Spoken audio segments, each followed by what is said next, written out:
एक ऐसी बस जिसका सफर कभी खत्म ही नहीं होता। सुनने में अजीब लगता है ना? आज हम छलावा की एक बहुत ही डरावनी कहानी में उतरने वाले हैं और इस कहानी के जरिए हम इस पूरी लोक कथा की परतें खोलेंगे। तो सबसे पहले ये समझते हैं कि आखिर ये छलावा है क्या। देखिए, ये भारतीय लोक कथाओं का एक कह सकते हैं बहुरूपिया है। पर मजे की बात ये है कि इसका मेन मकसद डराना या नुकसान पहुंचाना नहीं होता। असल में उसे तो बस साथी चाहिए अपना वजूद बनाए रखने के लिए। कहते हैं आज भी उस जंगल में रात को एक बस घूमती है। सोचिए, बस ये एक लाइन और यहीं से शुरू होता है उस अंतहीन कभी न खत्म होने वाले सफर का रहस्य। तो चलिए शुरू करते हैं। पहला हिस्सा, एक अनचाहा स्टॉप।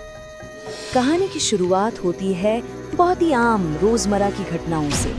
और सच तो ये है कि सबसे ज्यादा डरावनी कहानियां वो ऐसे ही नॉर्मल हालातों में पैदा होती हैं, बिल्कुल इस शादी की बारात वाली बस की तरह। जरा माहौल को इमेजिन कीजिए। रात के 9:30 बजे का वक्त है। बस में सब बाराती हैं, शादी से लौट रहे हैं। 51 पकवानों वाली दावत का मजा चल रहा है। कोई चाचा है जो ज्यादा खाने से पेट दर्द की शिकायत कर रहे हैं।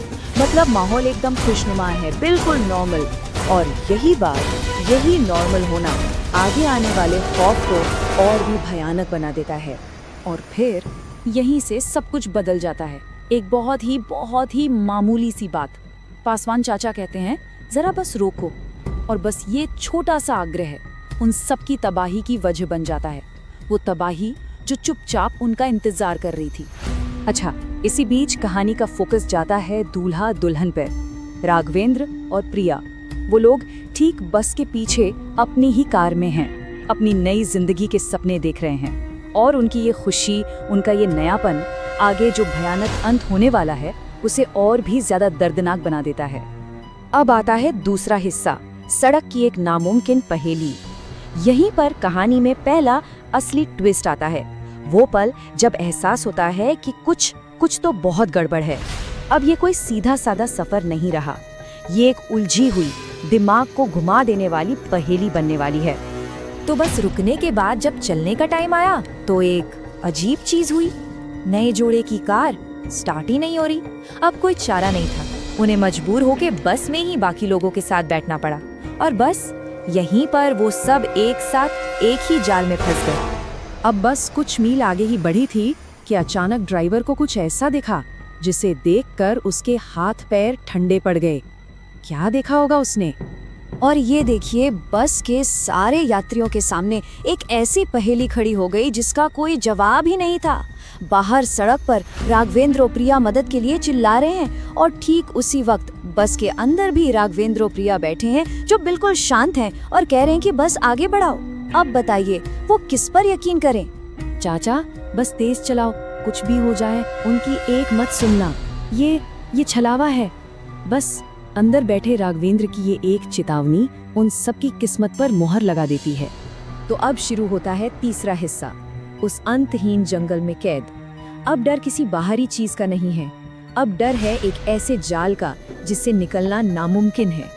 यहाँ से असलियत के सारे नियम टूटने लगते हैं। और फिर अचानक बस अपने आप स्टार्ट होती है और तेज रफ्तार से भागने लगती है।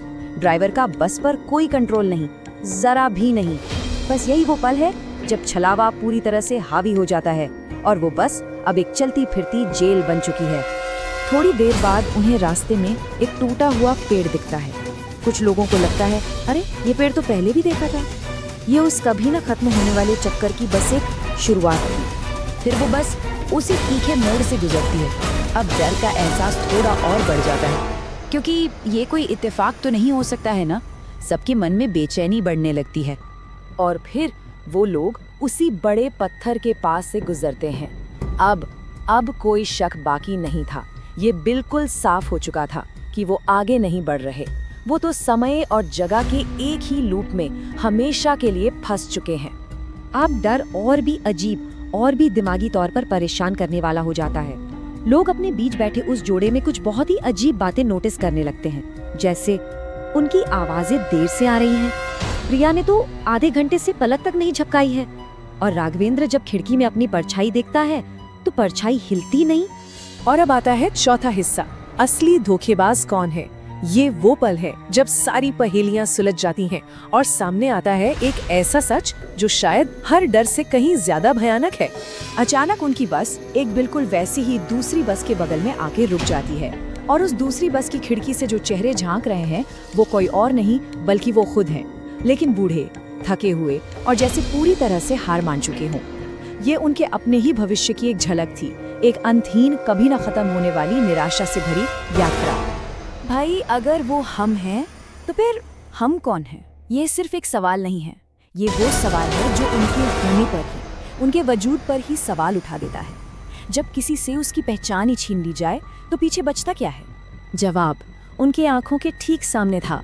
बस में बैठा वो शांत जोड़ा, एक बहुत ही सीधा सा लेकिन दिल दहला देने वाला जवाब जो सारी कहानी साफ कर देता है।